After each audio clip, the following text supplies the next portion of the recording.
Let's go. Let's go.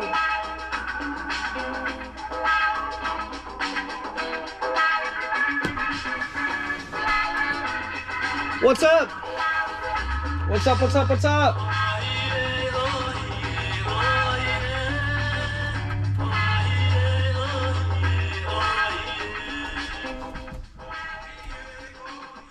All right.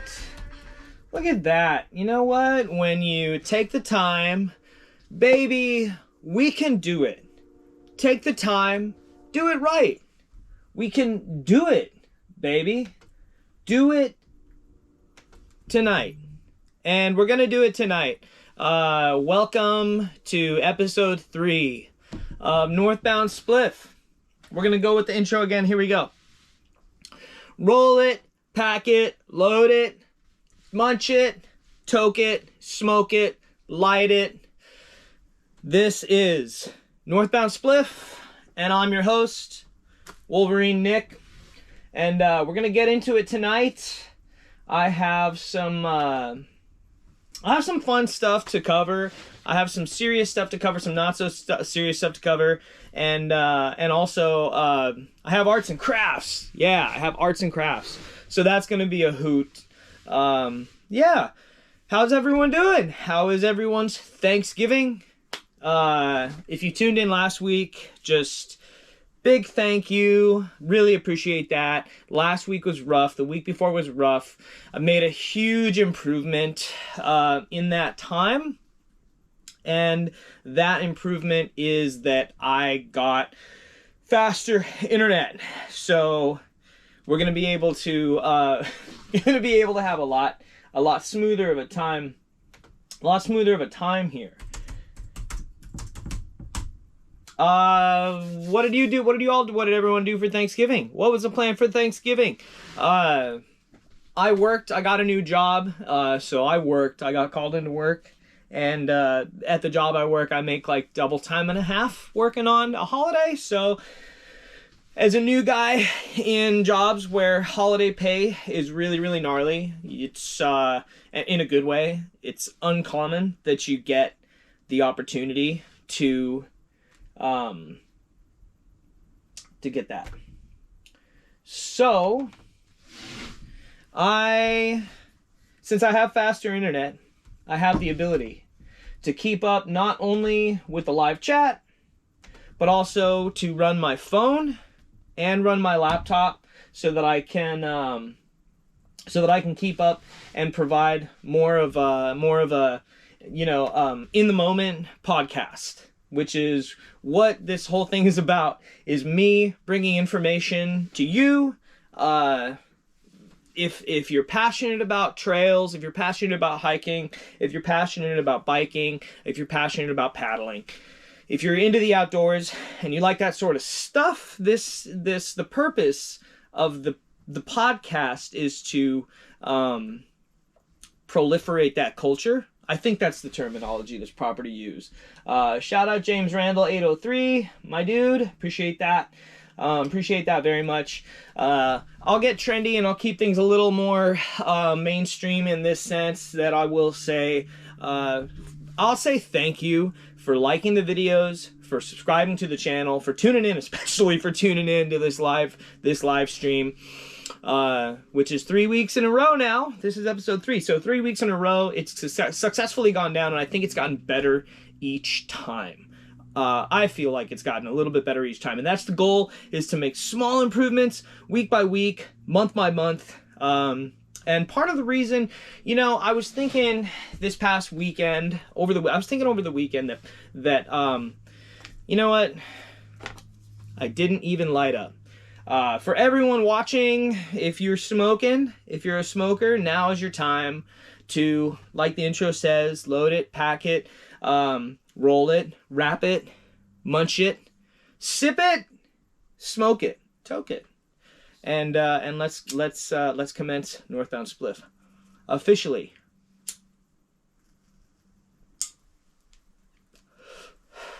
Tonight I'm smoking on some Purple Tangy. This is by a local company here in Washington.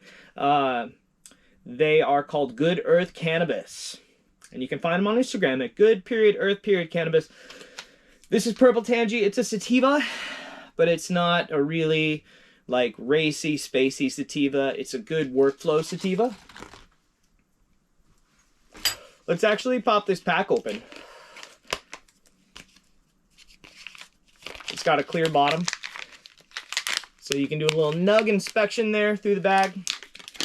And this is just the weed store only had this in grams, so it goes in the trash. So yeah, we got some nice nuggetry right there. It's all right. It's all right. It's very purple. It's very purple and kind of fluffy. Crumbles up really fine in your hands. So Sue1776, how goes it? Hey, it goes well. Welcome to the live stream, and thanks for tuning in. So on deck real quick, I will say we've got self-defense, we've got counter assault bear mace. And for those of you who've never seen bear mace,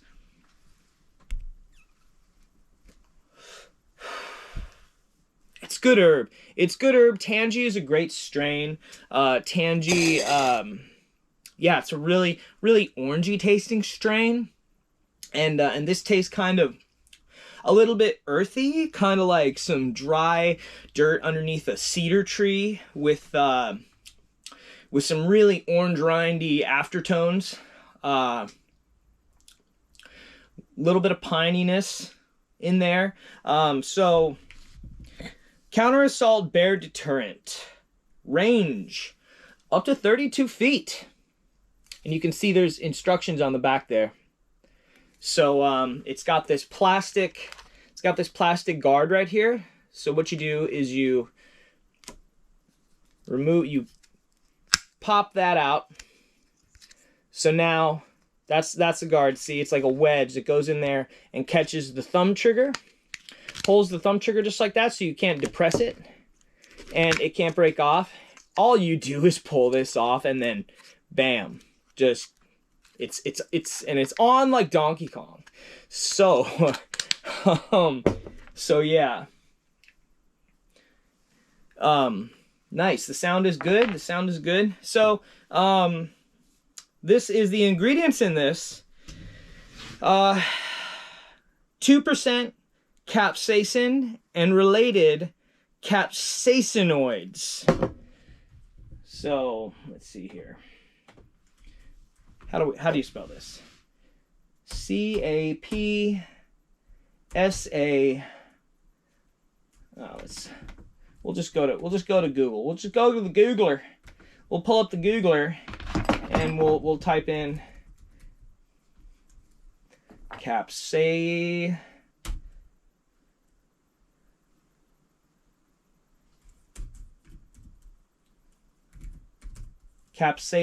And let's just see what Google says about capsaicinoids. A group of chemical compounds found in chili peppers that are responsible for their spicy, hot taste. The most well-known capsaicinoid is capsaicin, which produces a burning sensation by stimulating neurons that detect heat. Besides heat, these compounds have various other properties, including analgesic, antioxidant, anti-inflammatory, and potential weight loss effects. That's why cayenne pepper goes in those crazy lemon juice, honey, cayenne mixes. You ever seen anyone do those? My first W-2 job, I was a bag boy at a grocery store, and there was a gal there, pretty overweight, quite overweight, by most standards. Not to hate on our big girls. We love you, sisters. And not to body shame, but she was always trying to lose weight. She was trying everything. And she finally got into CrossFit and was like, started losing weight fast. And all she drank all the time was this, shaker full of lemon juice, water, cayenne pepper, and honey. Shout out to her. So yeah, the range is 32 feet. Grizzly Tough Bear Spray to deter bears from attacking humans. The other ingredients, 98%. So it's only 2% capsaicin and related capsaicinoids. The other ingredients, 98%. Let's see if it's on here.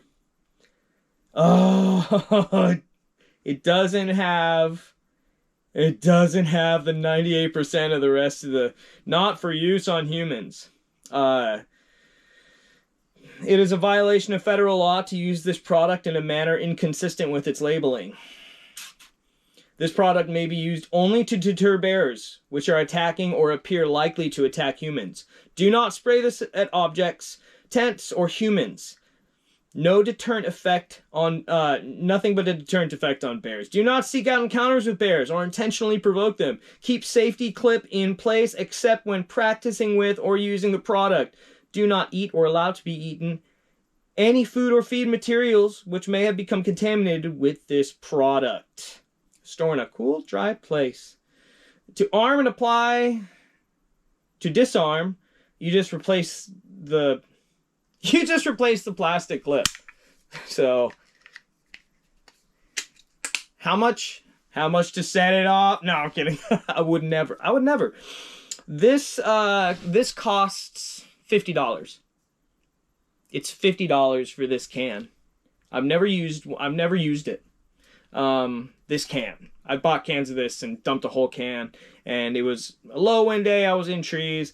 I was really careful with it, kind of scared of it, which, I mean, you should be, I guess. But, yeah, so we've talked about that. Also, man, really stoked to announce the new sponsor, Gatorade, who hooked it up with the Gatorade protein bars, chocolate chip flavor, 20 grams of protein in each, 360 calories a bar. Shout out to Gatorade for the new sponsorship. I didn't really get sponsored by Gatorade, but these were on sale for 99 cents at the grocery store, and I had to go to the grocery store tonight. So I bought 5 of them. I bought 5 of them. And that's a really good subject to cover, which is it kind of pertains to a video that I'm going to be doing soon, which is I'm going to do a video on resupplies and what a resupply looks like in real time. And I think I'm going to go to Walmart, Dollar General, Grocery Outlet, and Safeway. And I'll do a resupply video at each one of them. And I'll do a resupply at a gas station. Yeah, that'll be great. I think that'll be a nice video to put on the YouTube. And also, I think it'll be informative. One of the things that I looked for when I was getting ready for trail was, I literally YouTube searched PCT resupply. And if I had seen someone walking through a Walmart or walking through a grocery store, or walking through a gas station doing a resupply, I would have been eyes glued to the screen. I would have been riveted. So I'm going to do a few of those, and I'm going to try and get those out within this next month before the end of December. Because, you know, I know that a lot of people who are getting ready to hike the trail next year for the first time are probably in the throes of research. I'm using one of my spare titanium cups for an ashtray tonight. And so I want to be contributive to the community in the sense that I can post helpful videos in an effective time. Let's see. Cosmic Honey Mothership. What up, Turtle Butt? Hey, you know what? What's up, Cosmic Honey Mothership? I actually have some letters from the trail, and I have some letters from the trail, and letters that a few really special people sent me when they sent me resupplies that were just amazing. And I think next week I'm probably going to read a few of those to just, give a little more detail. On deck, we've got the Mystery Mobile, the Mystery Machine to suss out the mysteries. I've got this holographic Geodude card just to stay reflective, to stay reflective. And then another thing I wanted to talk about right off the bat was tent stakes. I've got a few tent stakes here that I found in my gear bins tonight. And I've got 3 tent stakes here. These are the tent stakes that I use that I love the most. These are MSR Groundhogs, the full size. They make MSR Groundhog minis that are much smaller, almost half the length, and they're really not that much lighter unless you're a gram counter. And I've used them both. And on the trail, what I ran into was if I bent them or got them stuck, like if I hammered them into a root or something while I was pitching, or if I needed to use rocks to guy out my tent, these were a lot better than the minis because since they were wider, I could put a rock on each side of my guy line, and one rock behind, and then I'd have a nice anchored spot, anchored point, I guess. And yeah, this is a workhorse, and to stoner proof my life, I would stick with these instead of the MSR Groundhog minis. The only thing that's kind of a caveat is as you hammer with them, as you hammer them in with rocks, if that's what you use, which I use, I think most people probably do, the top can get gnarled and can become a little sharp. And so you really want to be careful with the thread you use, and maybe keep some extra cordage in your repair kit to replace that, because it will tear at times. And I'll oftentimes stick another stake through my loop on my stakes to pull it out. This is another tent stake that I saw quite a bit on trail that I've seen. I've seen these shipped out issued. They're just a hollow aluminum with aluminum head and a very, very dull point. They work pretty good. I've got these in 2 different tarp tents that I've ordered, and I've seen them in a ton of hiker boxes on the trail. And I mean, they're really light. I like big tent stakes. There's just something about it. Maybe it's because there's more stake to grasp when you're removing it in the morning. And this is another one. This is the other probably most popular tent stake that I saw in hiker boxes on trail. This is for Nemo tents. Nemo tents, I love these things for some reason. I just love them. I think the top of them looks really, really cool. Kind of looks like a samurai katana sword handle or something. They're square. They're not that sharp. They bend easily. They're really light though. They have a super big eyelet in the top of them, so you can put real thick cordage through, so you can pretty much get them out of anything. And I like those. You'll also see, I saw a lot of shepherd hooks. Saw a lot of people use shepherd hooks, which is just it looks like a little shepherd hook. And I couldn't believe the people that were using those. So I think if I had advice to give, I would, if anyone asked for my opinion, I would say that my opinion is that the full-size MSR Groundhogs are the best on the trail. So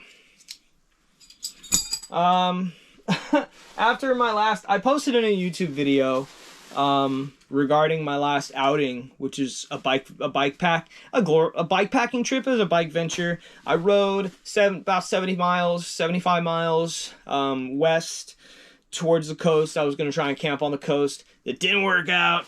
I didn't look closely at the maps. Made it about 25 miles short of the coast, and stealth camped in a park. And I brought my tarp tent. This is the tarp tent Stratospire 2 that I used through Washington on the PCT. And I made the dire mistake of packing this away wet and not pulling it out to dry. So in that time, this thing got a little funky, and I finally today pulled it out and dried it out, and it smells like a nicely seasoned tent, but it doesn't smell funky, so that's cool. Also wanted to talk about some key gear, just random key gear that I felt it was interesting to touch on, and just gloves. I'm just going to go over a couple different types of gloves. The 2 gloves that I carried through the majority of the trail, because it wasn't until really Washington that I switched to a shell glove on the PCT. And the first ones I'll talk about real quick are sun gloves. I did not know what sun gloves were until I started doing more research on the trail for this year.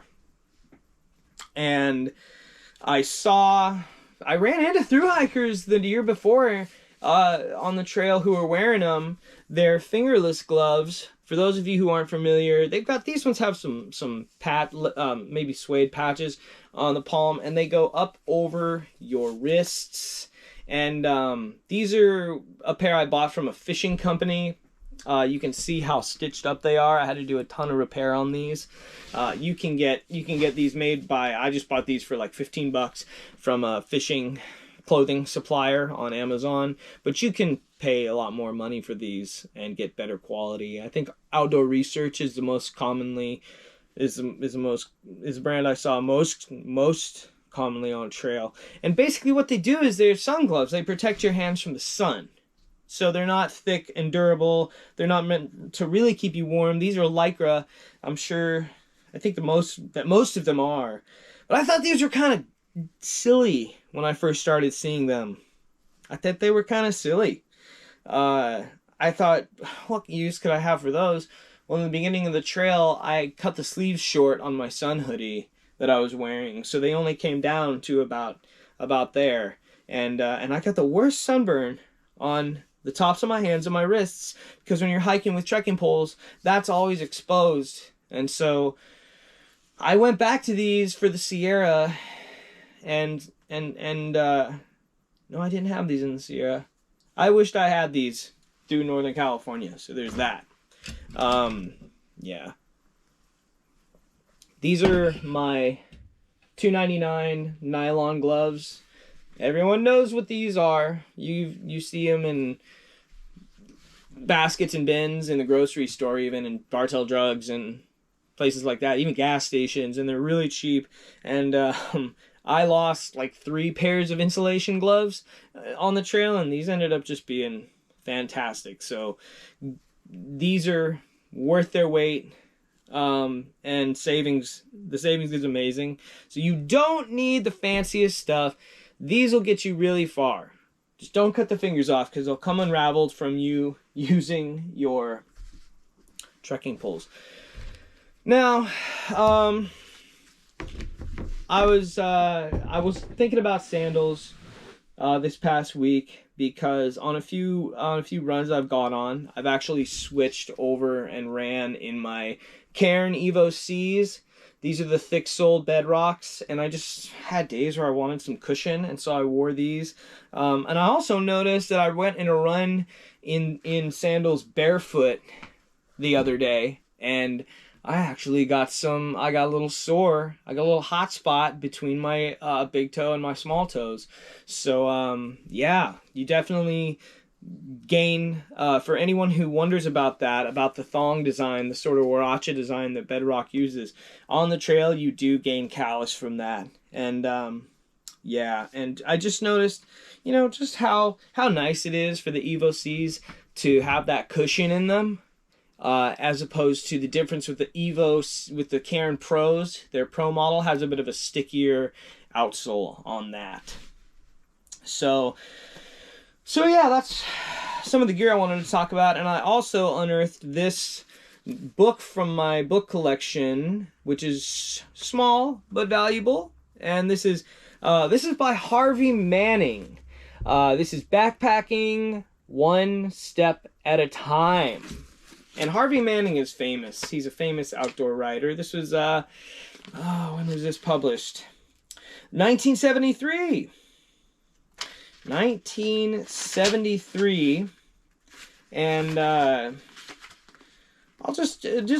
I'll read out of the back here, because this is so much better than Googling it. Harvey Manning, a wildland backpacker since the 1930s, edited the first 2 editions of Mountaineering, The Freedom of the Hills, contributed chapters to Wilderness USA, and is the author of The Wild Cascades, Forgotten Parkland, The North Cascades, National Park, National Parks of Northwest Washington Wildernesses, The Unfinished Work, Walking the Beach to Bellingham, On the Trail of the Milky Way, Gods, Devils, and Wilderness Pedestrians. These are 5 different trail guides to the Cascades and Olympics, and a dozen other books on hiking, climbing, and conservation.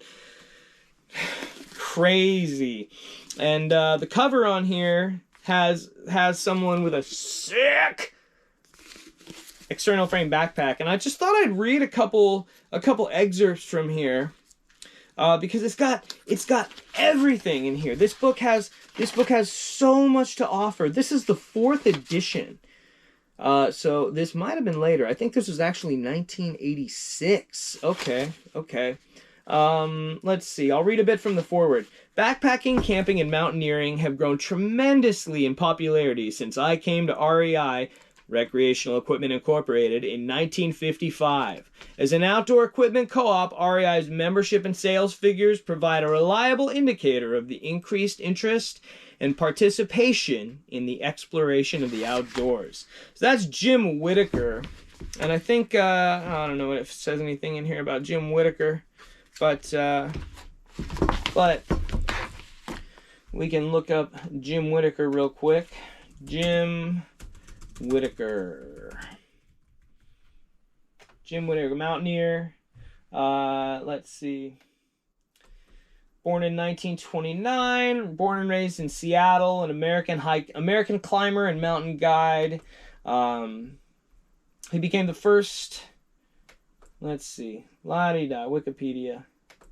Don't need to see that. He was born February 10th, 1929, also known as James Whittaker, American climber and guide. First American to reach the summit of Mount Everest as the member of the American Mount Everest expedition led by Norman Dyrenforth, alongside Sherpa Nawangumbu, a nephew of Tenzing Norgay. They ran out of oxygen, but reached the summit. Is he alive? Is he alive? Jim Whittaker death. I don't know. If I Googled him, it should have pulled up that he was still alive. It should have given... Oh my gosh, no way. No, not if he's born in 1929. That'd make him 96? Jim Whittaker? Jim Whittaker age? He's alive! He's 96 years old! Whoa! So that's... Wow! And what if Jim Whittaker knew that right now, on this live stream, we were reading an excerpt of his.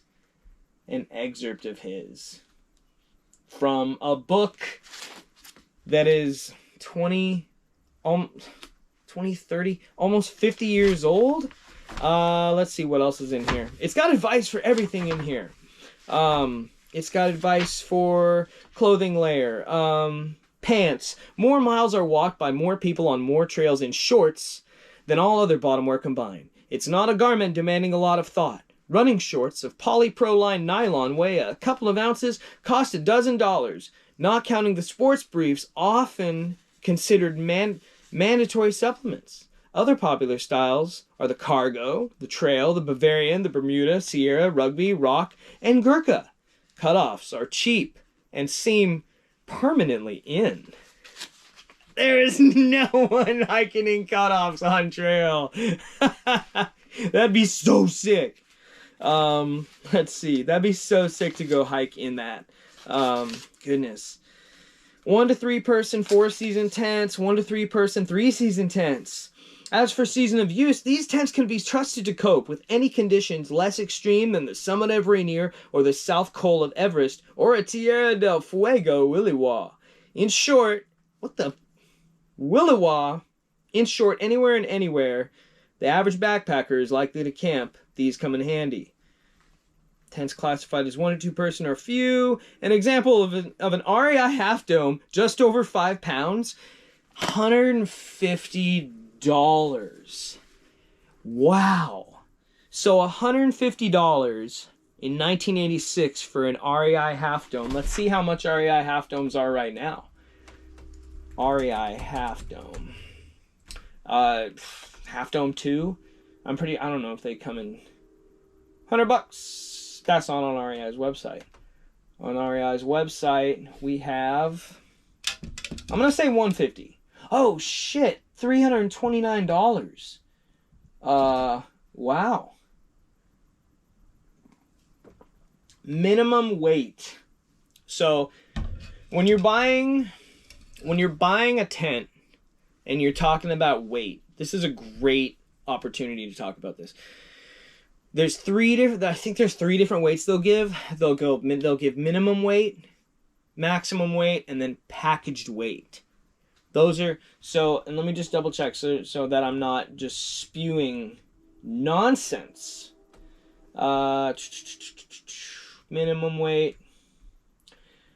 Where are the specs? So minimum weight would be like the bare minimum that you need. So that's like just the tent body, just the poles. That might, I don't know if that includes the rainfly as well. I think it does. Okay, packaged weight. That's what I was thinking. So minimum trail weight is 4 pounds, 13.3 ounces for the REI Half Dome 2. So that's like tent, fly, poles. No ground sheet, no stakes.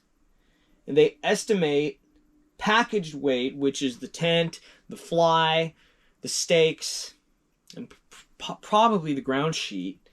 5 pounds, 15.1 ounces.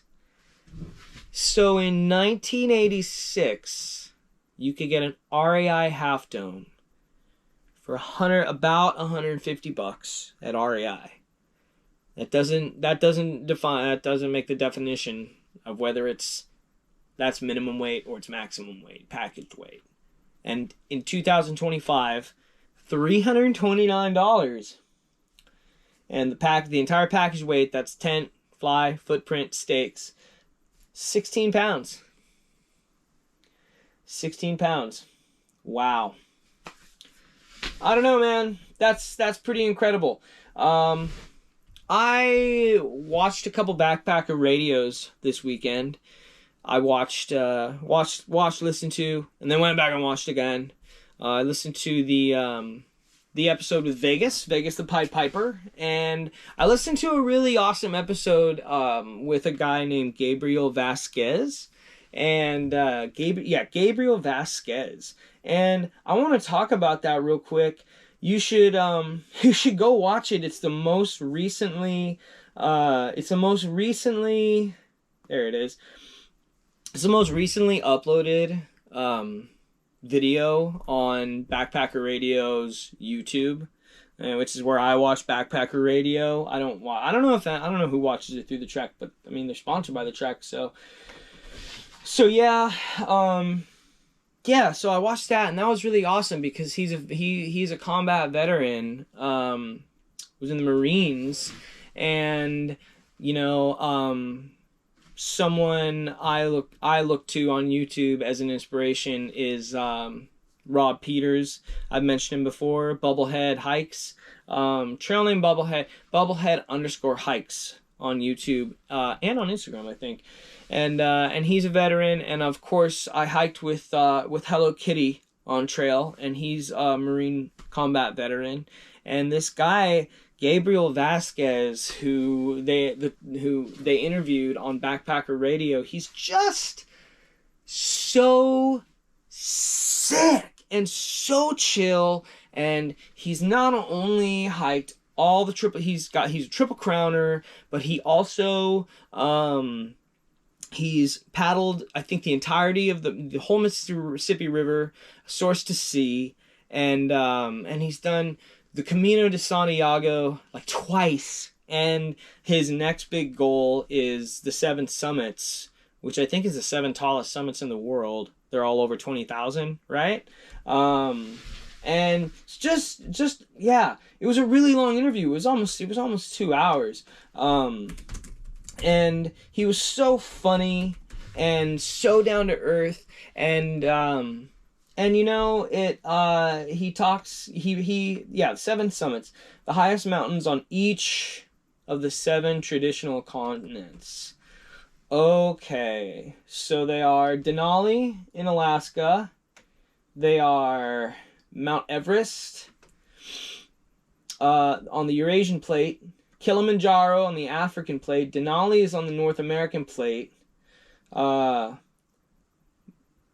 Kea on the Pacific plate, I'm going to mispronounce this, but Aconcagua, I think, on the South American plate, Vinson on the Antarctic plate, and in the Australian plate, Puncak Jaya, Kosciuszko, How do you say that? Let's look that up. Puncak Jaya.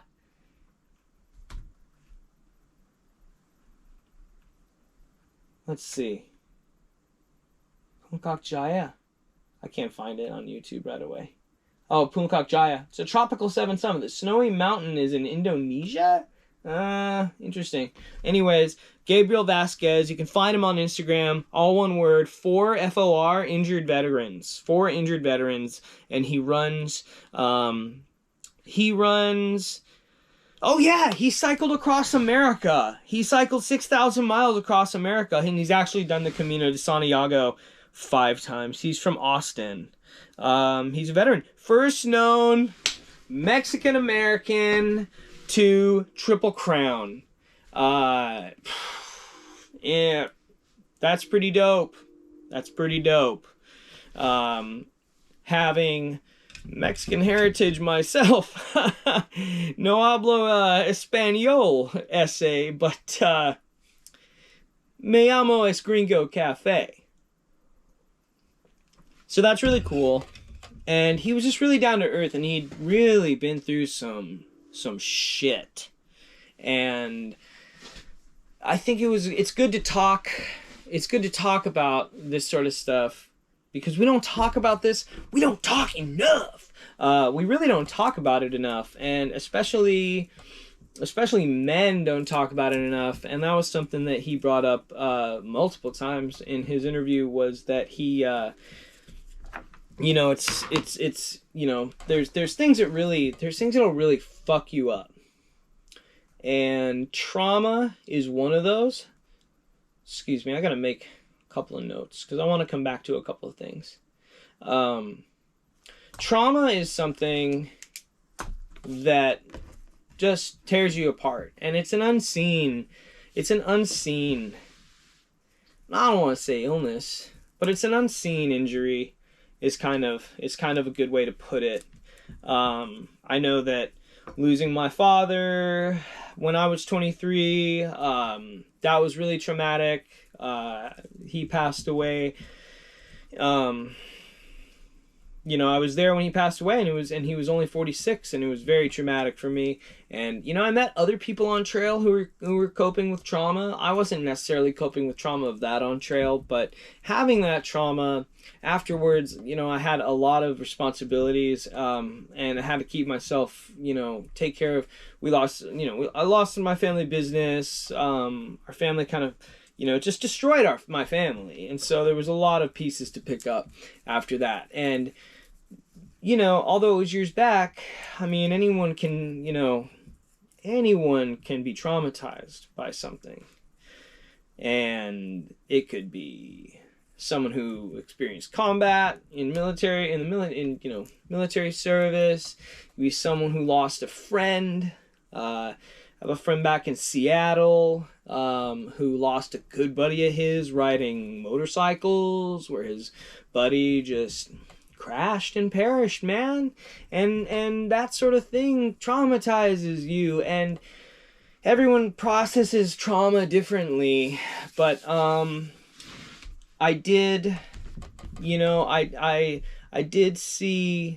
get inspiration from this dude, from Gabriel Vasquez. And so shout out Gabriel Vasquez, and shout out all the veterans, man. Shout out the veterans that I know. Shout out to my man Tim. Shout out to my man Hello Kitty. Shout out to Rob Peters. Shout out to Karma on trail. Karma. Shout out to Karma. Shout out to Stoke. Shout out to Stoke on trail. Yeah, man. We can never have enough love. 22 veterans commit suicide every day. So, something to think about, man. Something to think about. And, everyone bonds on the trail for a lot of different reasons. I joked with a few people on trail, and, And you know, in conversation, I would say, "Oh yeah, look at us. We're all just trauma bonded out here in the woods." And you know, you make some you know, joke like that, and someone claps back, you know, with an equally kind of like, I don't know, what I think a lot of people would call morbid joke. And it can be like, it's like, oh, you know. Oh, it's like you get that back from someone, and you're like, oh, you know what it feels like to have gone through something traumatic, and we're all out here healing. And I found a really interesting article about how hiking can heal trauma. And I thought I saved it. I thought I saved it in my Facebook feed, but it looks like I didn't. Looks like I didn't. I saw people online freaking out a little bit about costs of entering national parks bumping up. That's I mean, things happen, man. Things happen. We'll see how that goes this year. It's already, you know, so expensive a lot of the time to get some of those passes. So I'm going to go ahead, let's see. I'm going to go ahead and jump into this next part of the stream, which is where I'm going to do something really cool. I'm going to make an alcohol stove. I want to talk about this real quick because this is I have tools. I have a drill. I have drill bits. Here we are. I have a can. I have a can that I think should be the perfect size for it. I have implements of destruction. And yeah, I think that's something that's going to be pretty fun to do right now. I stopped by an auto parts store and I asked if they had any denatured alcohol because I thought I might give a demonstration on that, on how it works, but they didn't have any. I had to get the podcast ready, so I didn't get any of that. But I'll film a video tomorrow of actually boiling some water with it, and I'll upload it to the YouTube. So obviously, before you're gonna do any sort of task involving power tools, you want to have a safety meeting. We need a 420 pipe hitter safety meeting is how the old heads refer to it. So light up your spliff, light up your chalice.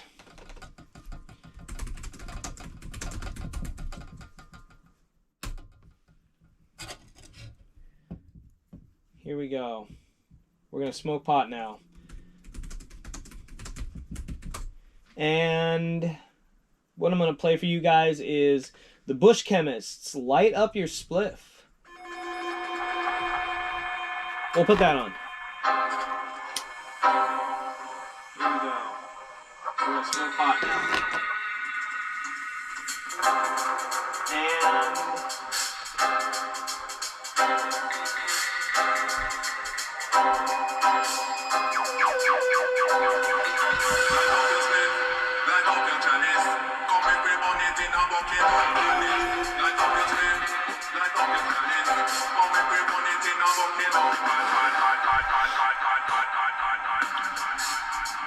All right, that's enough of that. So we're gonna get into this. We're gonna do I'm gonna do an activity here. So yeah, this should be cool. And I'm gonna do this to show you just like what some old ultralight this is ultralight lore, man. This is ultralight lore. This is like, what is this even the equivalent to? I don't know if there's anything that is the equivalent to this.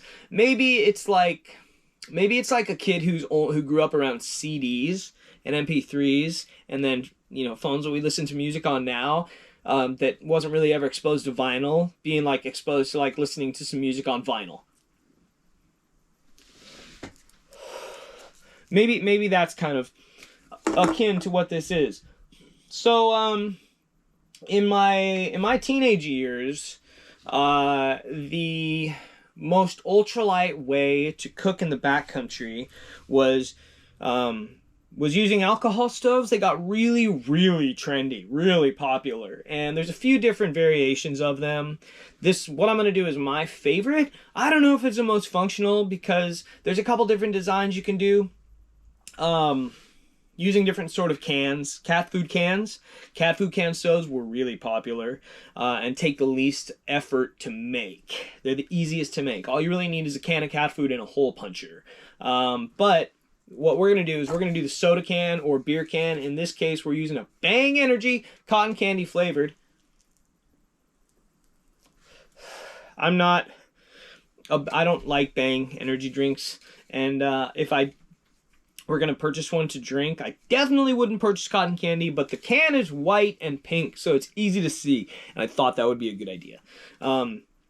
So what you need to do this is a knife, a pair of scissors, and a drill with small drill bits. The drill bit sizes that I have are like 2/65, I think. I don't know, small ones. Like they're not very big. They're really, really small. And you'll see why in a minute. So the benefit to alcohol stoves is that they're cheap to make.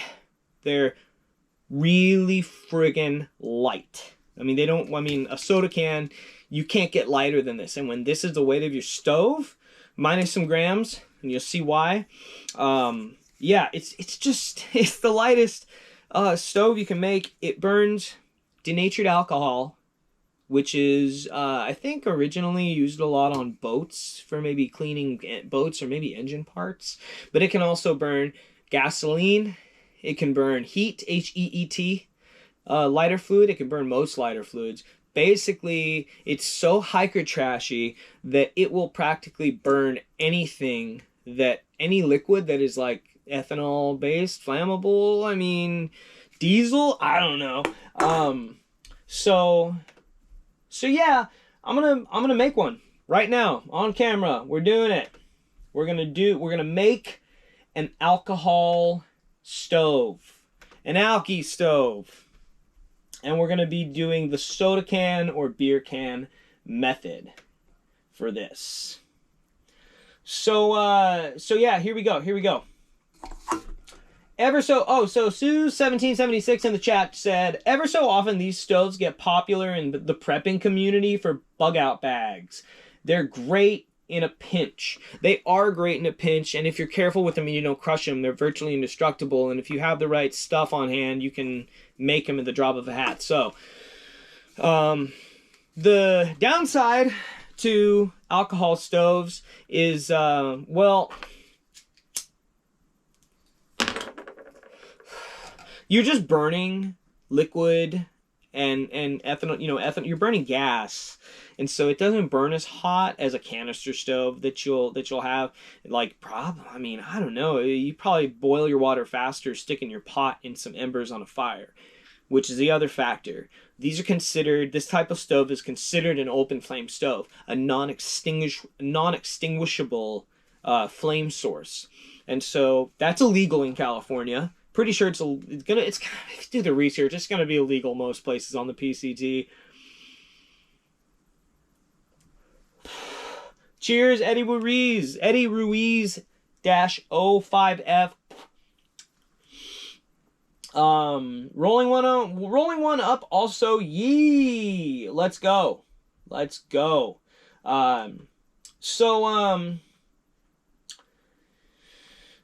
Also, Heart of the Wolf Adventures, Groundhogs for the win. Let's go.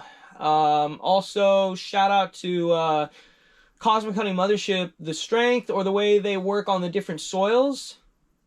Oh, the groundhogs? Oh, the groundhog tent stakes. Yeah, yeah, yeah. Yeah, the strength, they're really strong, and like I've taken them and hammered them into trees before. Back to the alcohol stoves. So you can't extinguish an alcohol stove. It's alcohol in there that you light it on fire, and there, if it spills, there's no way to quickly extinguish it. If you have gas burning, butane burning stove, you've got a valve that you can use to turn it on and off. And so, you know, it can, as far as preventing wildfires, that's, you know,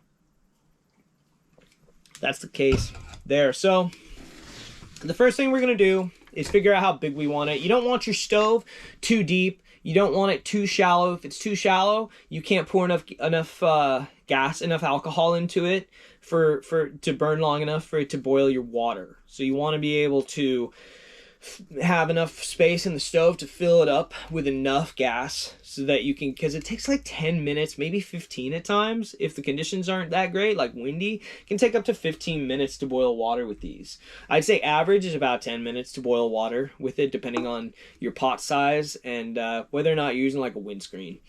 So to do this, we want to use a Sharpie, and what I'm going to do is I'm just going to measure from the shoulder of the can. I'm going to measure down. This is going to be the actual length of the stove pretty much. So I'm going to measure down about 1.5 inches. There we go. Okay, and now I'm just going to, I'll use the cap on the pen and I'll measure the same side around here. Okay. You know what? I'm just going to wing it. I'm just going to wing it. That looks about right. That looks about right. That looks about right. Yeah, that's good. That looks good. And one more. All right, cool. So now I'm going to cut that exact length down from the shoulder of the bottom and the top of the can and remove that. Now you want to be careful. You want to take this all out in one chunk because you need that. I'll show you why. You get through there, okay? Use a knife to get through there, and then normal scissors should work just fine for this. So I'm gonna cut all the way around this. I'm gonna double check the feed. All right, that looks good. I just want to make sure that this is coming in clear. Navarro, what up, Navarro? Hey. Cheers, man. Good to see you. So, all right, so we're going to go ahead and keep cutting around here. All right. So, here we go. That's going to be the top of our stove right there. So, here we go. Okay. Oh, wait. Use the ball on the stove? Let me double check. Alcohol stoves. Yeah. Yeah. That's what it is. Okay, cool. So here's the other kind of messed up part about this. I don't know when I should have done this, but you got to cut the center out. You got to cut the center out. All right, here we go. I think you got to cut the center out. Let me just double check. There we go. Okay. Oh my gosh, I forgot people sell these, man. People sell these. Oh my gosh, people sell them on eBay, $15.99. That's wild. Oh, you used 2 cans. Bruh. You used 2 cans. Oh man. Dang it, I forgot about this. Okay. That's alright. That's alright because I came prepared. And you know what? It's been years since I've done this. So 2 other cans here. I thought it would be a good idea to get bigger cans. So I have beer cans here, and I picked particular brands because I think these are two of the most hydrating and popular brands on the trail. Coors Banquet, very popular on trail. Busch Beer, very hydrating, and only about 3.9% alcohol. So you're not going to get too messed up when you're getting hydrated. So yeah, you need to cut the bottoms out of each can. And I forgot about this. And you know what? You got to make sure the cans are the same size and diameter. So here we go again. Same thing as before. Want to make sure that you cut same distance. Do a mark right there. Okay. All right. Okay. And that's also going to be the same size that you cut bottom of the other can.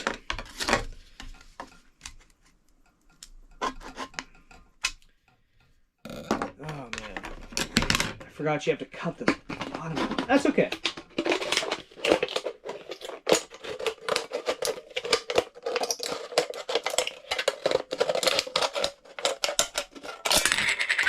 All right, there we go. So that's our bottom right there. I rinsed these out earlier so to make sure they're clean and not covered in beer. So that'll be the bottom right there. The bottom of our can. Here's the other one. Bottom of our stove. And now this is where you gotta match these up and make sure you cut them same size. You'll see why.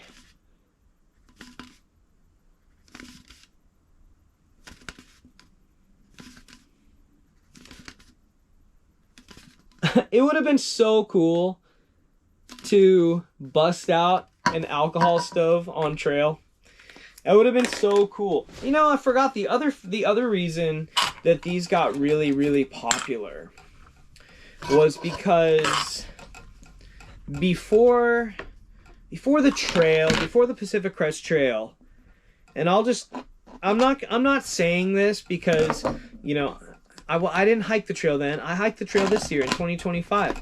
First time ever, but I've obsessed about the Pacific Crest Trail for years, most of my teenage years, and I used to just stay up late reading online trail journals that people would post about the trail. I was obsessed about it, and that's where I really learned about alcohol stoves and ultralight backpacking techniques.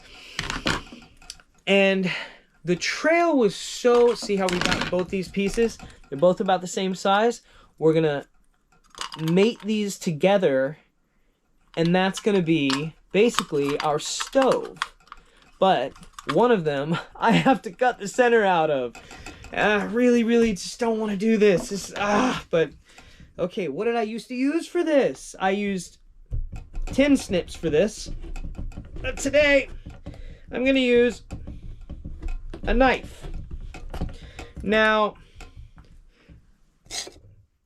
part of the reason that alcohol stoves were were favored by ultralighters was because they were so light that you could, and because they burnt gasoline, denatured alcohol,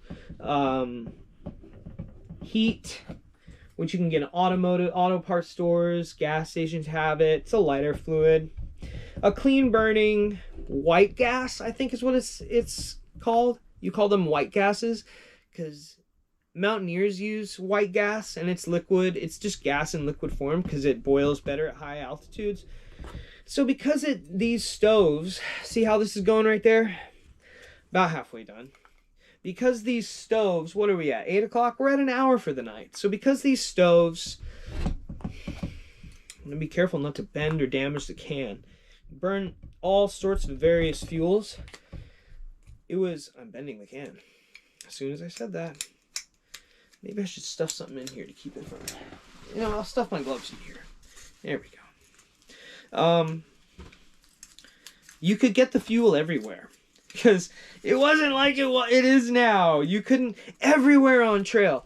It was like, if we came across somewhere that didn't have butane canisters, like even gas stations. It was like, whoa, wow. Yeah, I can't believe they don't have fuel here. Oh man. Everywhere along the trail had fuel. If you're thinking of going you know, like, oh man, well, I won't have to worry about fuel if I go stoveless. No, don't go stoveless. Use a stove. There's fuel everywhere. It's amazing. But it wasn't always like that. And there would be, before, you know, trail culture got to be what it is nowadays, it was like, you know, like, gosh, you know, you could always find stuff to burn with an alcohol stove. And so that's another factor to their usefulness. Now, I will say, despite the fact that I had many fires on the PCT, I was never stupid about them. And I think the risk for wildfires is just, it is so great. And you do have to be smart. Check this out. Check that out. There we go. And it's pretty gnarly. That's pretty gnarly. I'm gonna make sure I don't slice my fingers. Okay. And you know what? I just happen to have some needle nose pliers, which are gonna come real handy right now.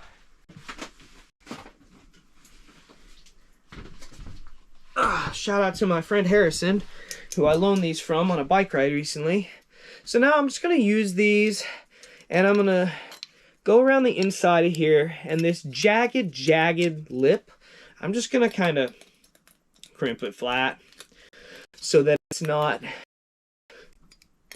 a total disarray, but that it's got some uniformity to it. Here we go. Okay. Just gonna crimp it right there like that. All right, so now we're almost to the point where we can fit the two halves of the stove together and make it a complete functioning burner. The last part is the inner wall that's going to be the retaining wall for our flame and our fuel. It's going to act like a jet engine. And so for that, I need to cut another piece off of one of the cans. It doesn't matter which one. It doesn't matter. You're not going to see this on the outside of the stove. I don't remember which side goes inside of which. I'll figure that out when I come to it here. But that's the side. You can determine which side you want facing out. So you could do this with a Coke can, or your favorite soda can, or your favorite beer brand, or anything that comes in a can. So this needs to be the same height from the shoulder down the center of the stove. So it looks like about 1 inch. Cut this shorter if need be. And I'll cut this strip.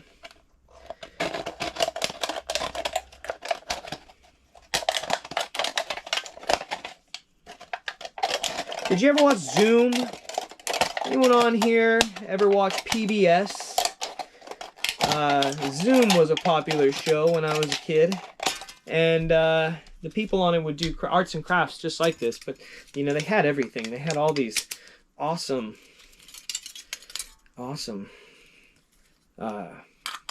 resources, and it would be kids that were like, you know, young teens doing these arts and crafts that were just like, man, make you watch as a kid and just be like, ah. All right.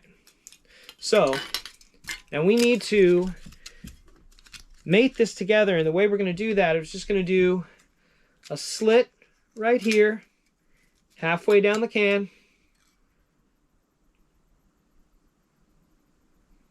See that? Just like that. Only halfway down the can. Only to the middle part. Right there. And we'll do another one on the bottom side of the opposing edge. To get an idea for where you want to meet these together, you put this band in the center of the can. You line it up with the inner bottom ring of the can.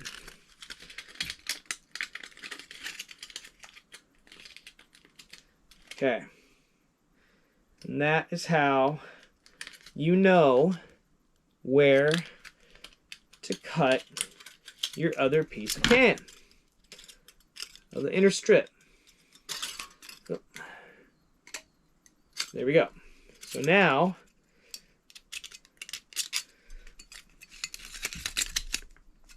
fucked up and cut it on the... See, I cut it on the wrong sides. Cut it on the same side. Gonna have to cut another one now. That's alright. This is all you run into, all the pitfalls you run into when you're doing this. But when you're thinking about the weight savings,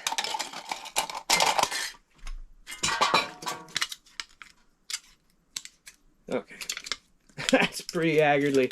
That's all right. Place this in the center once again. Get it lined up. Okay, here's our spot. So, cutting on opposing sides, like I just messed up. Cutting on that side. Now I cut on this side. Right, now they can fit inside of each other, just like that. Here we go. Just like making paper chains when you're a kid, and that should fit right inside the can. And now, this is kind of the coup de grace. Gonna bend these edges out so you don't want any coming in here, because now we're gonna make these two cans together. Here we go. Even out these edges real good. One more safety puff.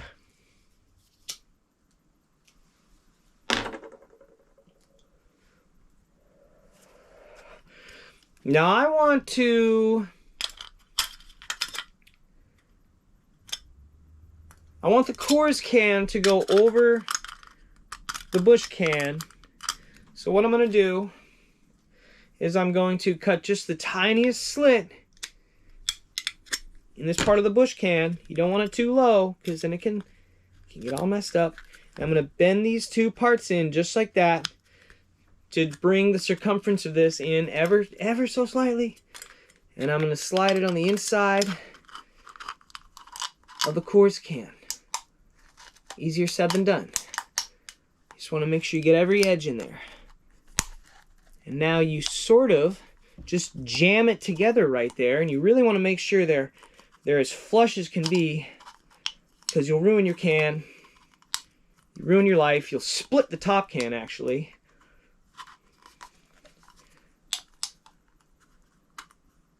Oh, no, the Busch can's just a little bit bigger. That's all right. It's all right. We'll put it like this. So we'll cut a tiny slit. This will be... Wait, no, this has to be the top, because I cut it out already. Shoot! That's all right. We'll put it inside of it. It'll still work the same way. So cut the slit.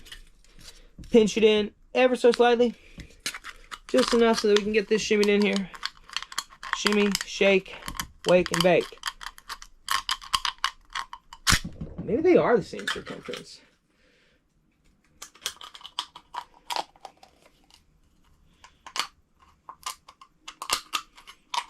Yeah, they are. Oh, well. Cool! Means I can have the Coors on top. Anyhow.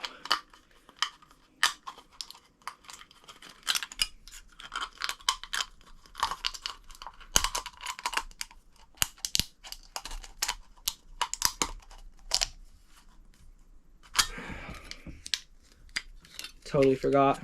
Supposed to put this inside of it. Now we squeeze them together.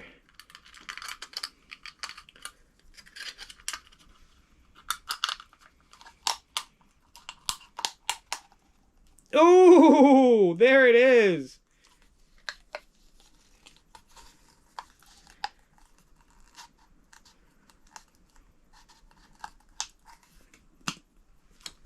Ha!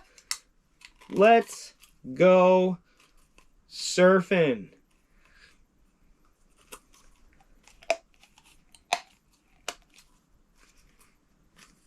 Bam!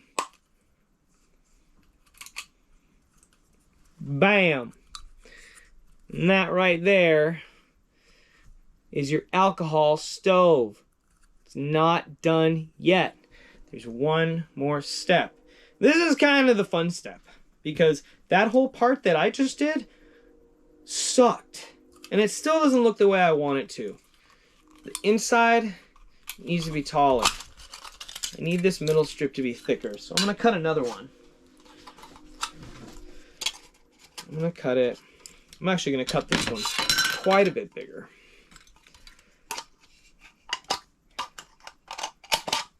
There we go.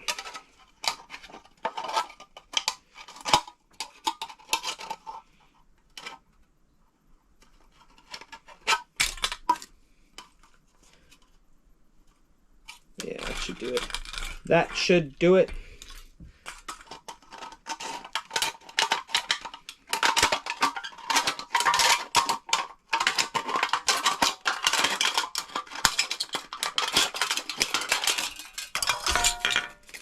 We're done with that. We don't need that anymore. We can use the same measurements from the other centerpiece.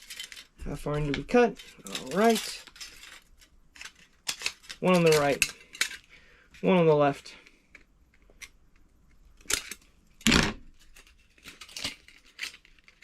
Whack them together. Just like that. There we go. In before the hatch.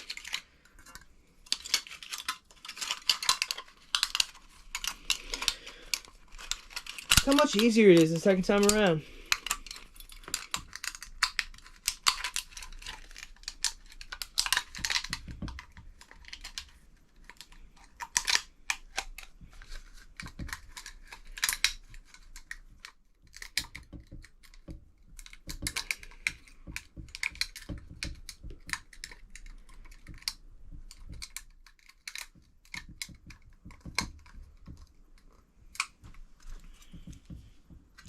Want to make sure that that inside sleeve fits up into that rim, that inner rim of the soda can. In this case, I made mine too small, so I need to let it out a bit, which is easily done. You just cut a little bit wider of a stitch out of there. Okay. Here we go. All right. Let's hit it again. Hit him again. Here we go. Now we're going to slap this on top.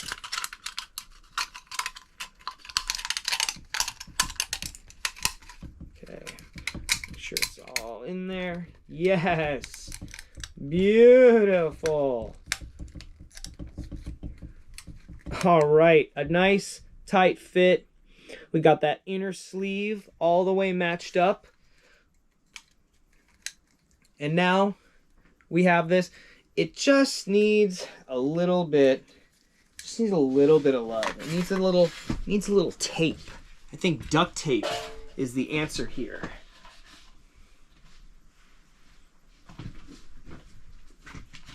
Now, you want to use like HVAC tape for this.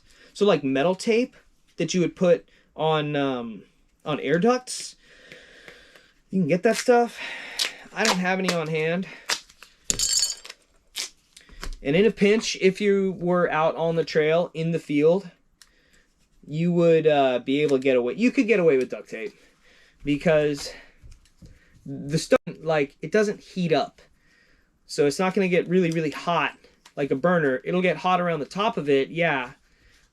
And it might melt the duct tape a bit, but if you were in a pinch and there was no hardware store around where you could get your hands on some actual like duct tape, then you could get away with just duct tape off your chucking pulls.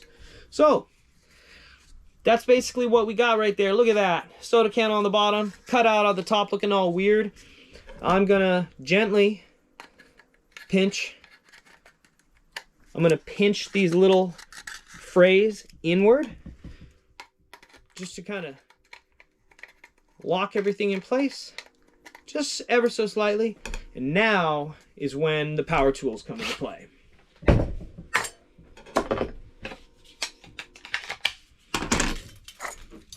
Get out of here.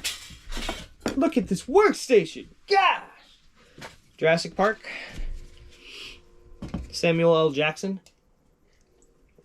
exclaiming his disgust with Dennis Nedry's workstation. Now, before I pick the bit, what we're going to do now is drill holes all around the outside shoulder of this can. This is going to be where the flame comes out.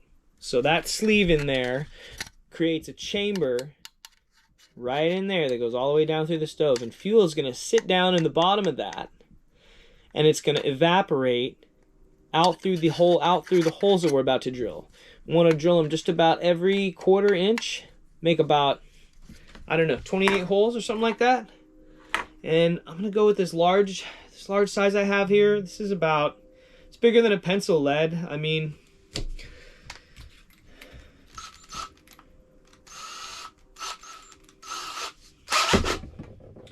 I put it on a high speed, I guess. You want to be careful that you don't break your can.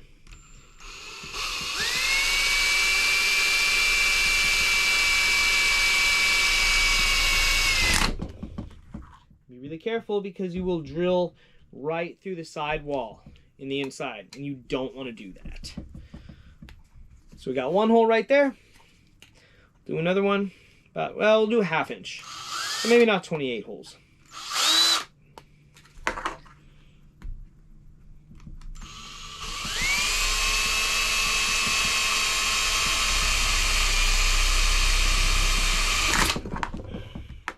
Go.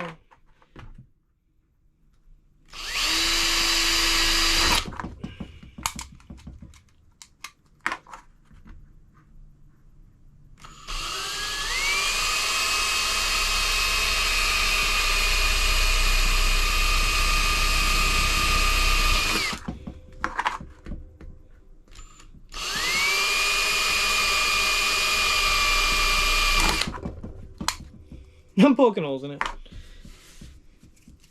But I don't think I'm going to fuck it up. Oop.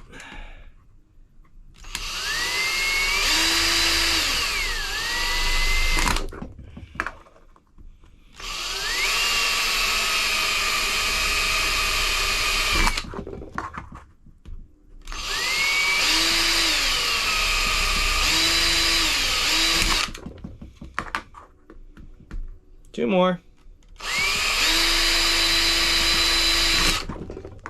One more.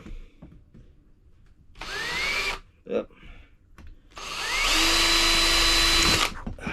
All right. Metal shavings in my eye. Not yet. Let's keep them out of my eye. So yeah, that's what that looks like finished there. I totally put some holes in the center there, so you know that my trick ass is just gonna tape these up. That shouldn't get too hot in there. Should just be fuel holding in there. But I'm gonna use this model to do a demonstration tomorrow with, so if I can just get one use out of it. And this is also, I guess it's a good example of all the things that could go wrong if you were trying to do this in the field on a through hike in someone's house with maybe guerrilla type means. If you don't have access to all the tools, to do this design, you pretty much have to have access to a drill. So I don't know what that workaround would be if it meant like maybe going into an auto parts store. It's 8:22 right now, so that's just about 20 minutes to slap this little freak together, and boom, that's it right there. That is an alcohol stove. And so what you do is you just pour your fuel literally into the center of this chamber right here in the outer shoulder of the can that we created by putting that inner sleeve in there. Will hold the gas. You'll light the outside right there, and as it evaporates, it burns. And then all you have to do is you don't need your like a pot stand or anything. You just pop that right down on top of your pot, and the flames come out the side of it right there. I wish I had some incendiary liquid, because I would totally give you a demonstration of this right now, but I'll post a video of it on the page tomorrow.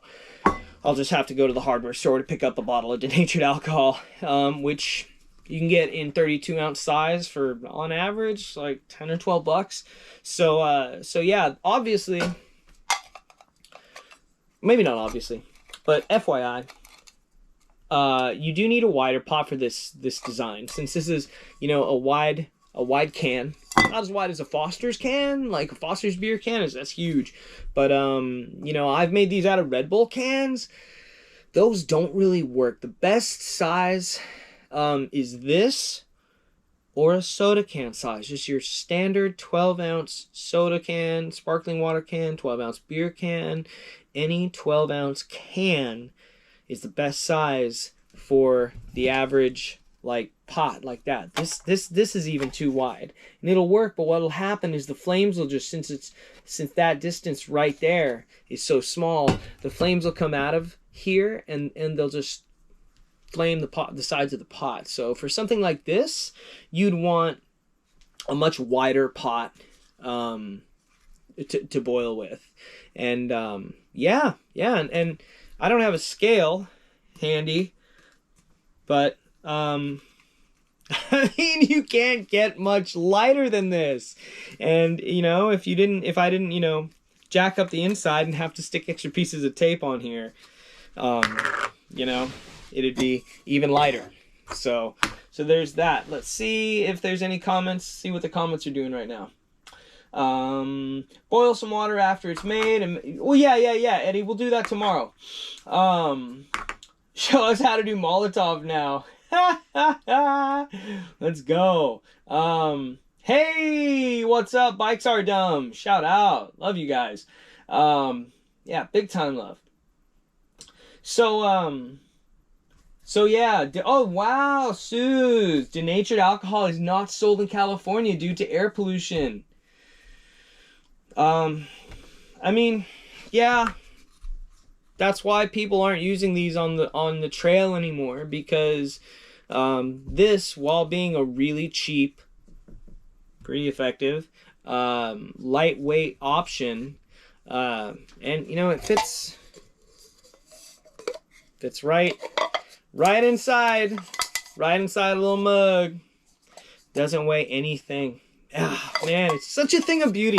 It's crazy that you can make something like this. And let's see, 1, 2, 3, 4, 5, 6, 7, 8, 9, 10. I put 10 holes in the top just like that. It's amazing that you can make something like this. And I mean, yeah, it's a fire danger. All things aside, you can take this out into the wilderness and you can boil water. You've got a stove that'll burn just about anything.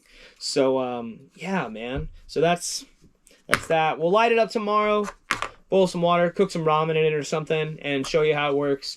I might make another one as well, just to show you. I'll show you the cat food can variation, which is another cool variation of the alcohol stove. And you know what? It's 8:30. I think that's just about a good point to start wrapping things up. I'll go through my Facebook saves, because Facebook is kind of where I find, oh, you know what? Facebook's usually where I kind of find stories to read, but I've got the Trek pulled up here. So let's just read a couple stories off the Trek.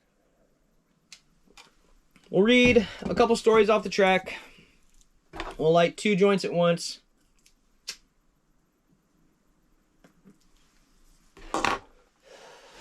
And we'll just check out the Trek and see what's going on here. Let's see. Colorado Trail versus John Muir Trail versus Long Trail. Which trail is best? The best 2025 Cyber Monday and Cyber Week deals for backpackers. That's kind of cool. Trump administration to nearly triple national park fees for some visitors in 2026. Yikes. We got Appalachian Trail bloggers. Let's see. What should we read? Yeah, hey, Trey Boozer 2572. What's up, Eli? You can use heat. Yes, heat, Heet, which is lighter fluid. I mentioned that earlier.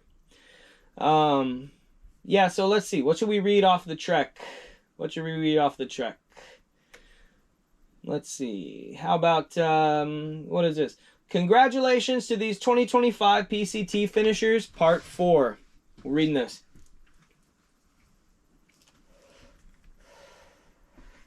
Let's see here. This is by Anna McKinney Smith. Congratulations to these 2025 PCT finishers, part 4. The Pacific Crest Trail is often regarded as one of North America's most beautiful and iconic thru hikes, stretching 2,650 miles from the Mexican border all the way to Canada.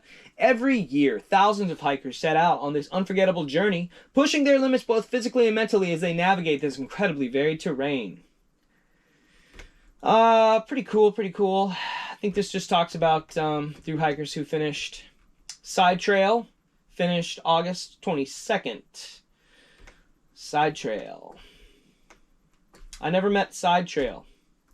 Never met the guy. Who else finished? Polka Dot. Oh, Polka Dot Hikes. Yeah, I think Polka Dot Hikes has an Instagram for sure, maybe a YouTube. But you can find her at polkadot, POLKADOT, all lowercase, _ HIKES. Polkadot _ hikes. Finished September 6th. Moon Owl. Finished August 17th. Skippy. Finished August 31st. You can find him at Kale is Living. CALEIS Living, all lowercase. Kale is Living.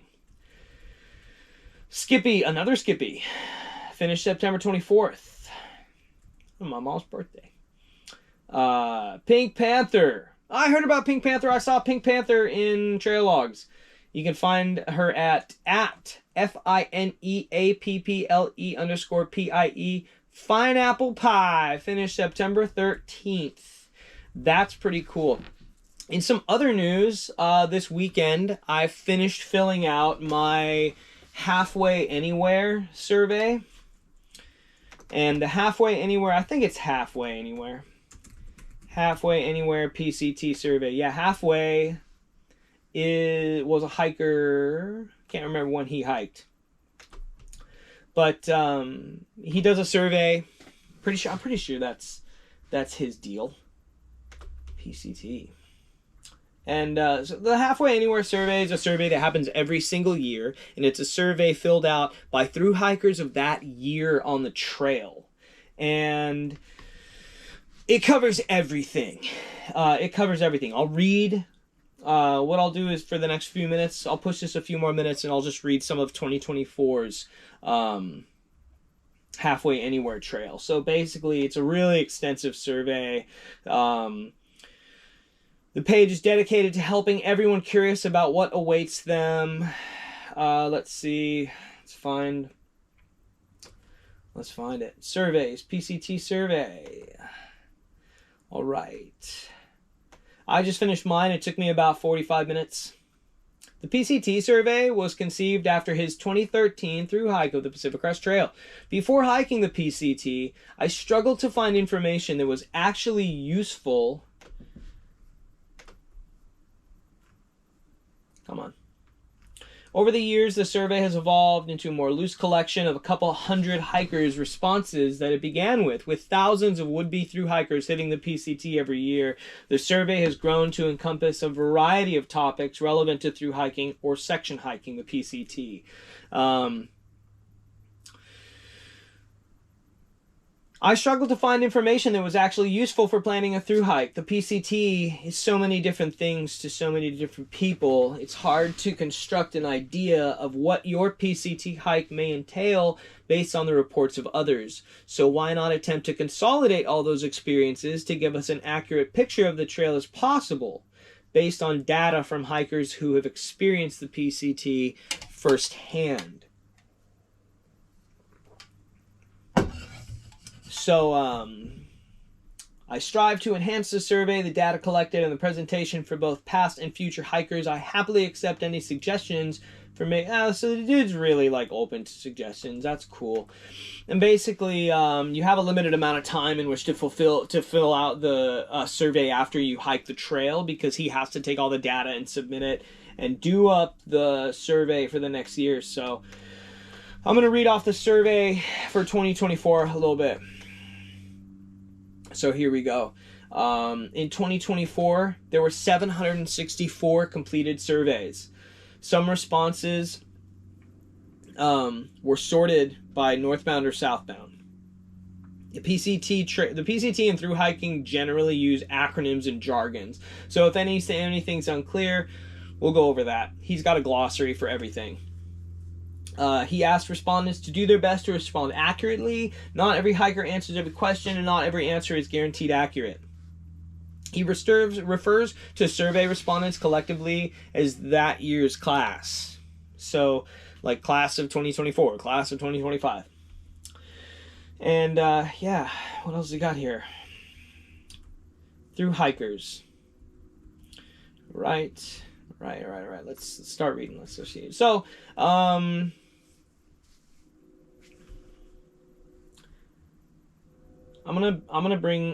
tell you what I'll do. Tell you what I want, what I really, really want. I'm going to bring you guys over here for this. Whoa. And this is just, what we're looking at here. Okay.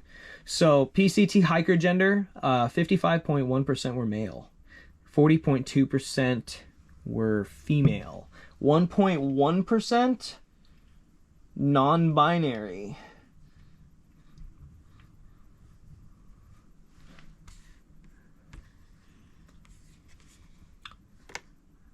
What do we got here?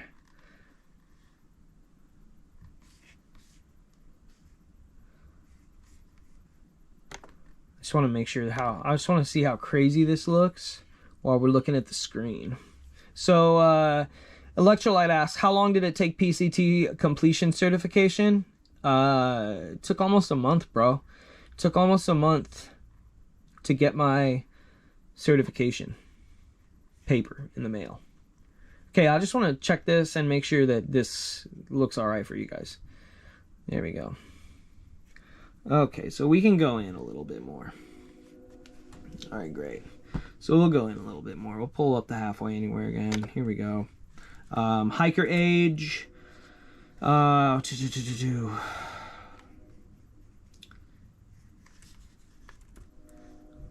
So 11.5% were 20 to 24 years old. 23.5% were 25 to 29. 8% were between 35 and 39. 22.3% is 30 to 34, age 30 to 34. So I was in the 22.3% of age 30 to 34. 1.8% were 70 and above. Remember, this is 764 people filled this out. Hiker race, 89.8% white, 3.1 two or more races, 2.7% Asian, 2.4% Hispanic or Latino, 0.6% American Indian or Alaskan Native, 1.4% prefer not to answer. PCT hiker education, 46.4% bachelor's degree, 22.7% master's. Wow, almost half the trail. That means almost half the trail have bachelor's degrees. Dang, dude, I'm a dumbass. 6.1%. Nah, I'm just kidding. Graduated high school or equivalent. Gosh, golly. 5% had an associate's degree. 0.9% 12th grade or less. 2.3% MBA. PCT hiker's sexual orientation. 77.1% heterosexual. Wow. 10.3% bisexual, 2.8% queer, 2.4% asexual, 2% gay, 2% lesbian, 0.7% pansexual, 2.7% prefer not to answer. All right. Do you like the poinsettia? Do you like the poinsettia? Yeah. Got that at the thrift store, baby. Wow. Yeah, so that's something. That is something.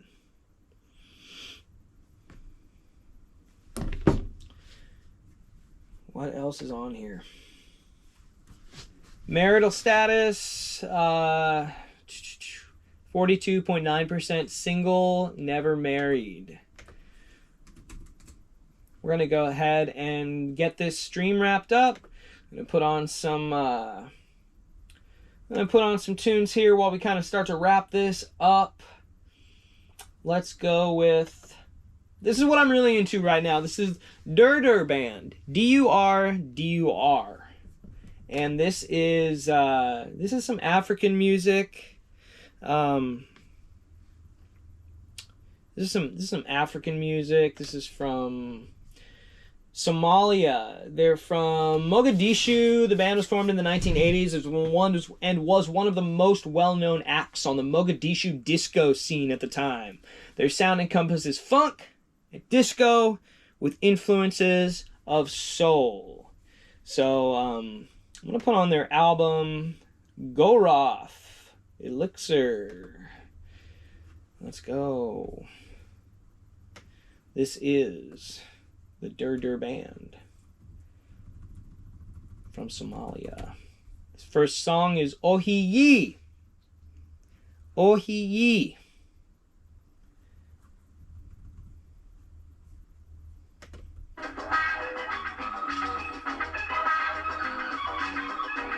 And I know it'll probably sound tinny because I'm playing it off my laptop, but thank goodness the GoPro is pretty good at picking that up. So I'm just going to read out. We're going to chill, smoke out. Everyone, thank you so much for coming to the stream.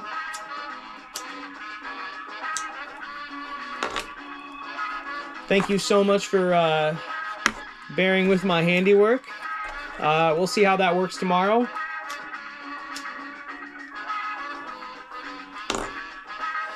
I rolled this one a little looser. Let's see, PCT's hiker marital status. 27.4% married or domestic in partnership. 21.6% in a committed relationship. 4.2% divorced. 1.3% in an open relationship. 0.9% separated.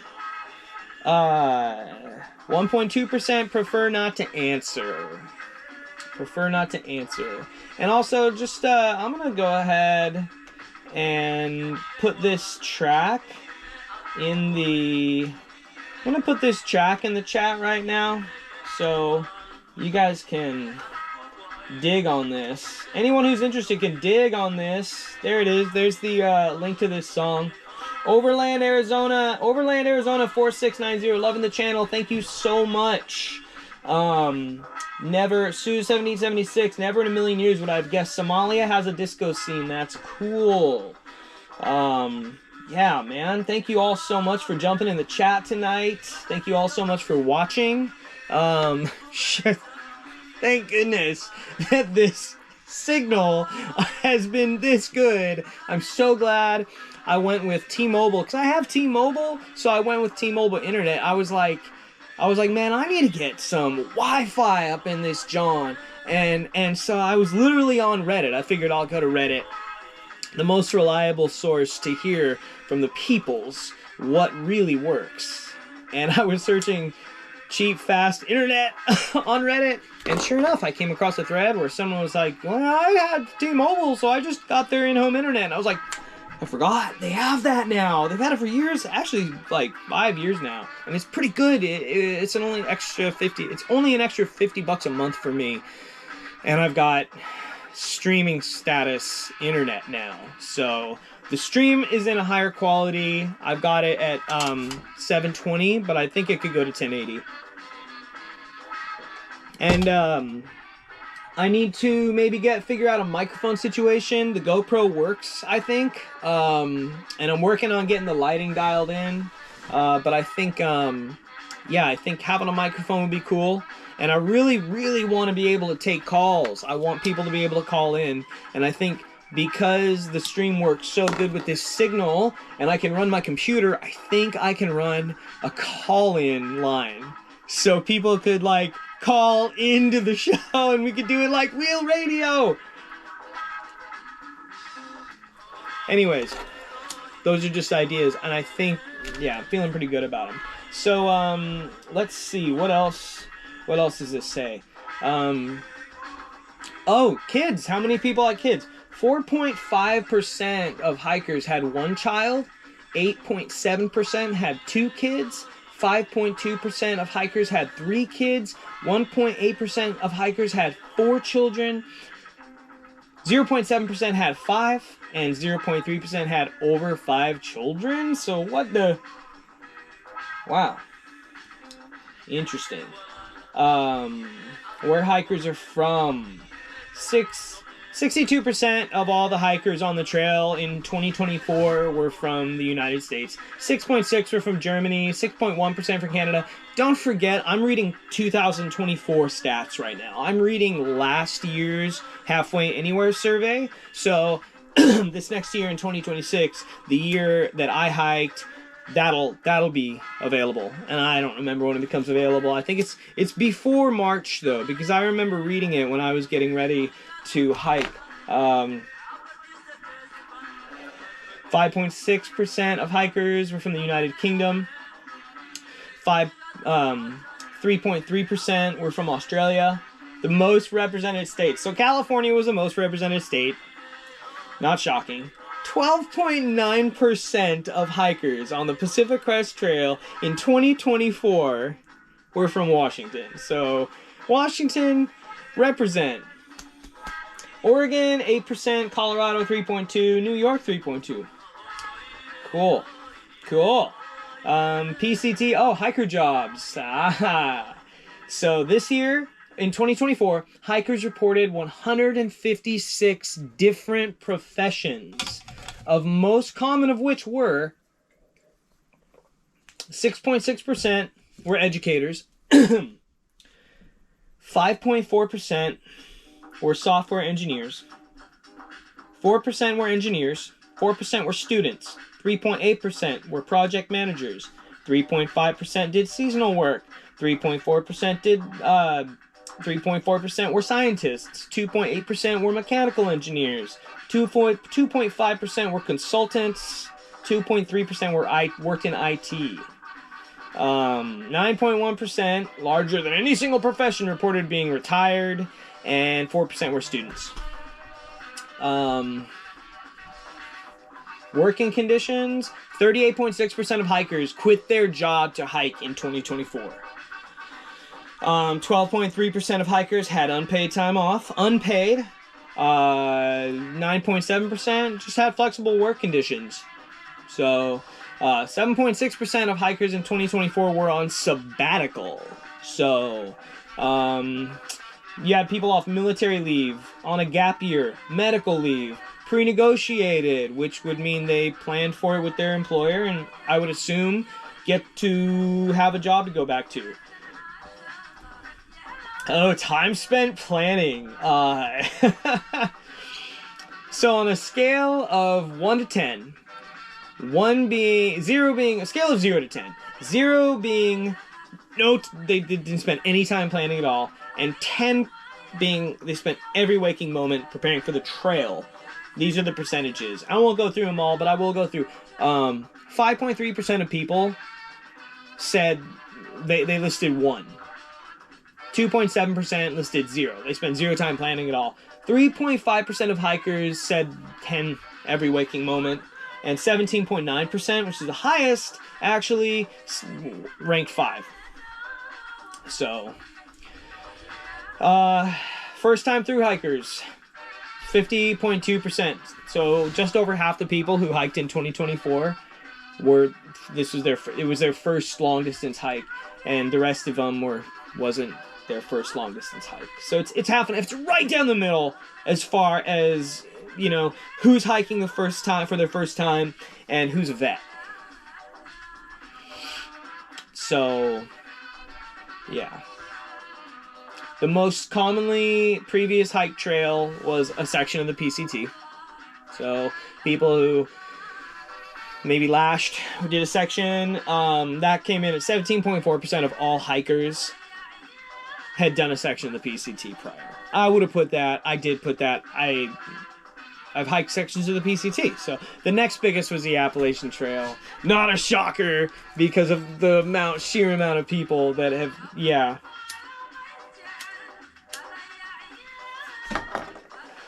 5.1% of people said that the Tahoe Rim Trail was their long distance hiking experience.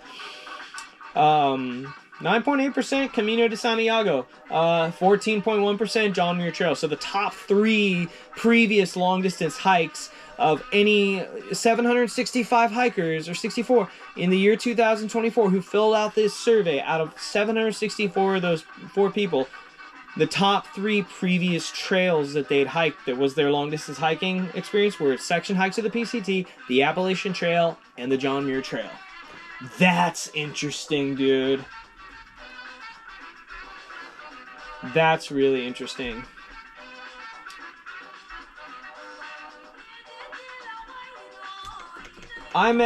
It seemed like I'd met so many people on the trail that had hiked the Te Aurora, the Te Aurora. There's a specific way to pronounce that. That's the trail through New Zealand. We'll just skim through this. 72% of all hikers trained before the trail, 28% didn't. 54.9% of people trained for their PCT hike by going on day hikes.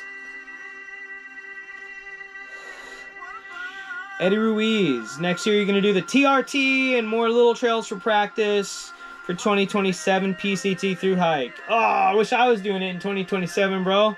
That's when I'm aiming for the CDT. But yeah, I think, I feel like I could have benefited off of doing some more like week-long stretches, like maybe some week-long and 4-day and then 3-day stretches, or just like some 4-day and then 3-day stretches. And a really good challenge to do would be to go shopping for like 4 days worth of food, and for the first day, for the second half of that day, emulate getting on trail. So only eat from that food. Don't cook anything out of your fridge. Don't go out to eat, but eat just for that second half of the day. Eat that food, then go on like a 2-day trip, right? And eat that food while you're out doing your overnighter.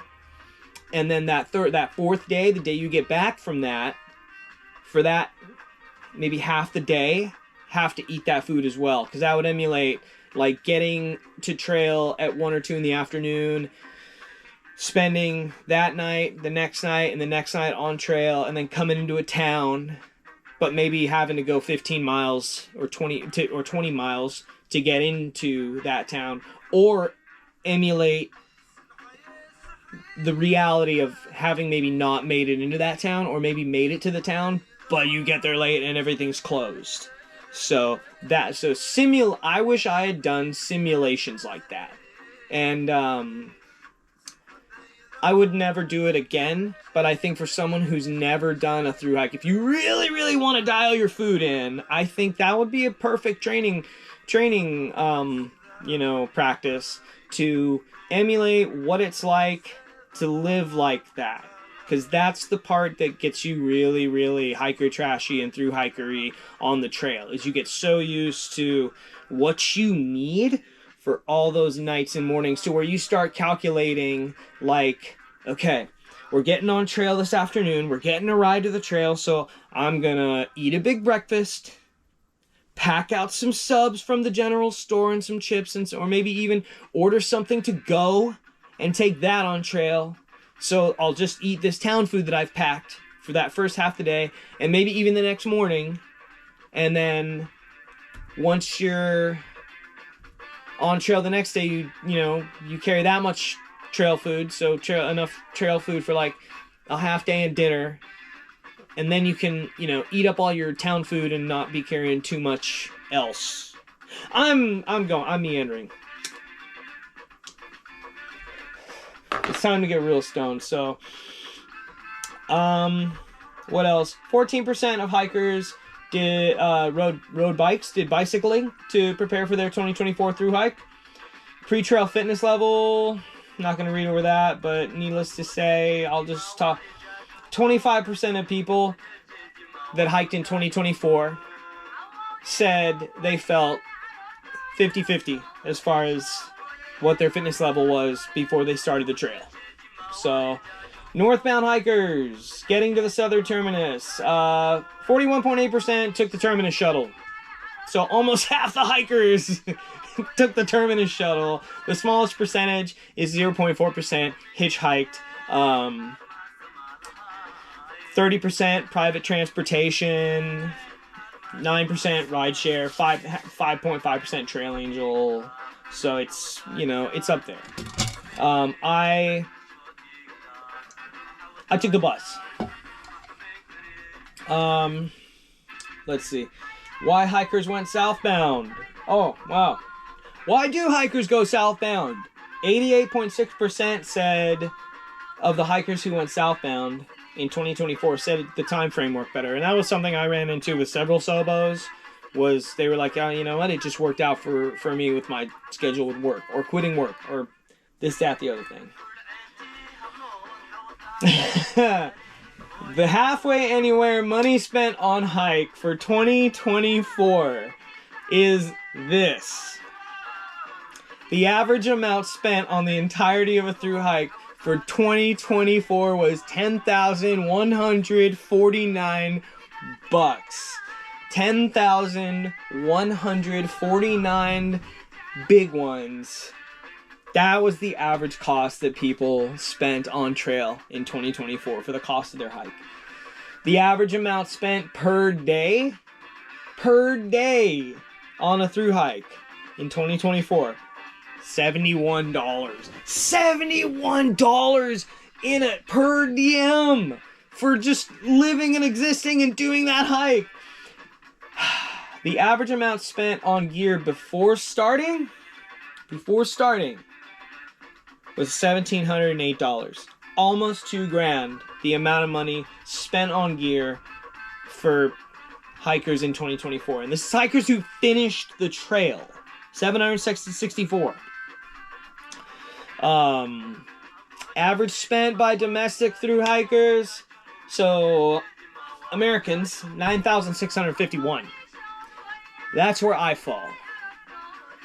The average spend by international thru hikers was $10,810. Not that much more. Just over $1,000 more. $1,200 more pretty much. Which is crazy if you think about that. That's really crazy to think that it's that close. Were there surprise expenses encountered? 55.8% of hikers said yes. 44.2% said no. Yeah, they were mad. I had crazy expenses I did not encounter. Honestly, I'd have to say if I averaged every single one of my surprise expenses out, shopping for resupplies would be probably the most unexpected, because you don't realize the amount of calories you're burning and more so what it's going to do to you. And dude, like, you think, oh man, 35 bucks? 35 bucks at grocery outlet, bargain market, that can probably get me a ways, and it can. And at Dollar General, it can get you a ways, but you don't know what you're going to need. You don't know how it's going to feel, and you start getting to a point where you only care about getting what you need and is going to be tasty and yummy and make you want to eat it and make you feel good while you're out there. And that's going to add up to the point where I saw people with gallon Ziplocs full of candy. You know how expensive that much candy is? That's like, like $40 worth of candy. And they're packing that out. It might last them a couple of resupplies, but maybe not. So you get to a point where you just be like, fuck it, I don't care. $100 for a 4-day resupply? Sure, send it. Which, I don't know. That's wild. That's wild. It's so cool. So, hiking partners, camping, and alone time. 72.2% of people said they started alone. 17% said they started with a partner.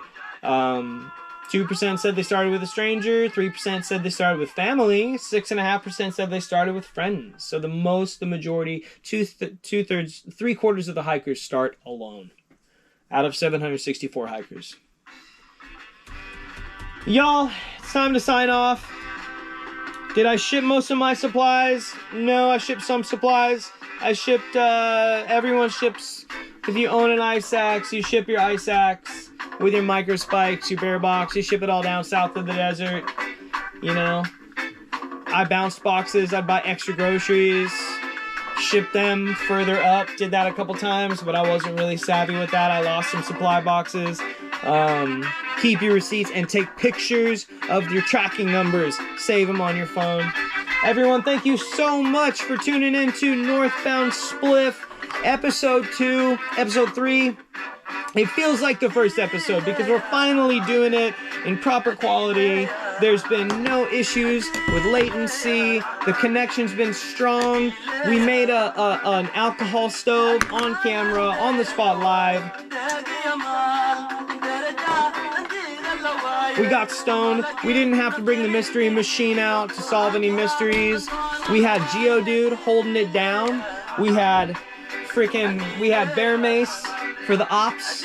And I don't know if you can see this, but I have wreaths. You can't really see them actually, but I have a wreath right here. And then I have a wreath in the other corner. We've got poinsettias. So we're in the holiday spirit. Christmas is coming up. So happy belated Thanksgiving. I'm glad everyone had a good one if they did. And you know what? Happy holidays. Merry Christmas. And yeah, let's go get outside.